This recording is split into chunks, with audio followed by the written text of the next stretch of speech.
Hello there. We continue in Genesis chapter 24, and we read from verse 27 to 31. And he said, Blessed be the Lord God of my master Abraham, who hath not left destitute my master of his mercy and his truth. I, being in the way, the Lord led me to the house of my master's brethren. And the damsel ran and told them of her mother's house these things. And Rebekah had a brother, and his name was Laban, and Laban ran out into the man unto the well. And it came to pass, when he saw the earring and bracelets upon his sister's hands, and when he heard the words of Rebekah his sister, saying, Thus spoke the man unto me, that he came unto the man, and behold, he stood by the camels at the well.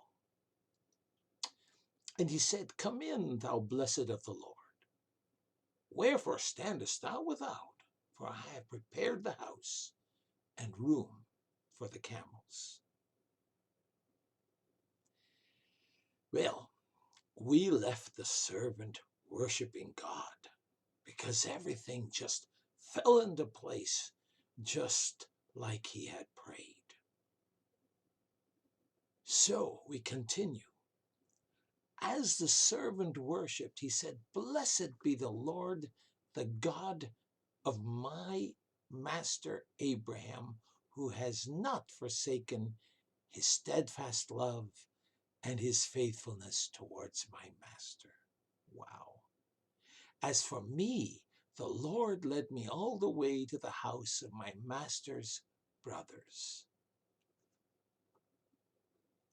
The enthusiasm and excitement was infectious, to say the least. Rebekah ran home to share the excitement of having news from Uncle Abraham.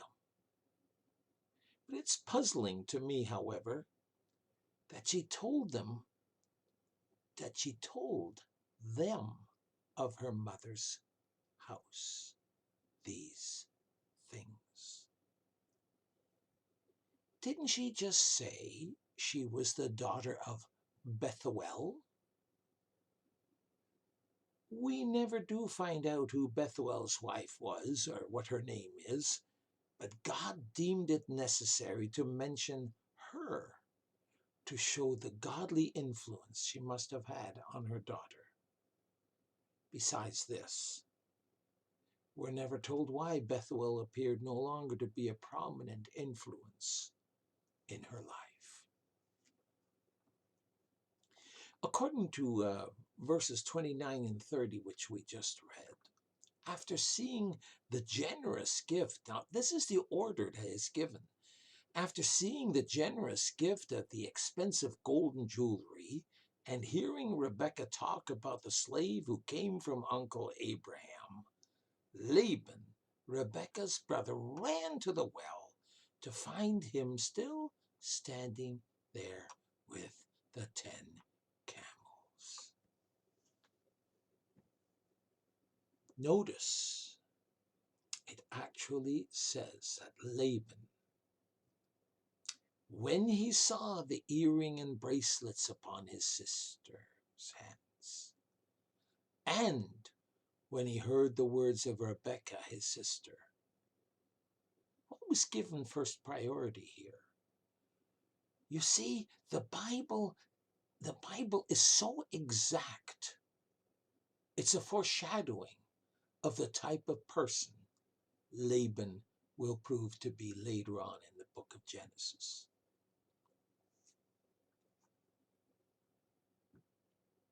So,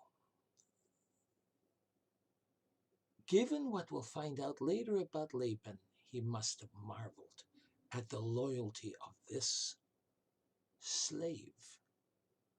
I know it says servant, who could have run off and forsaken Abraham with all these riches in his control. Did you notice the order of Laban's perception? I just mentioned that, didn't I? First he noticed the wealth, and then he heard his sister's account of what the man said.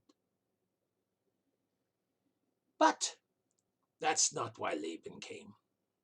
He was curious, yes, but Laban came to practice what we discussed before, the unspoken rule of hospitality. As he said, "Come in, O blessed of the Lord. Why are you still standing there outside? For I have prepared the house and a place for the camels." I really just want to close with this.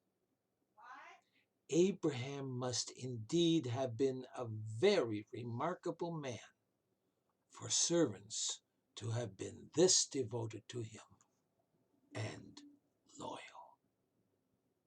Would you agree?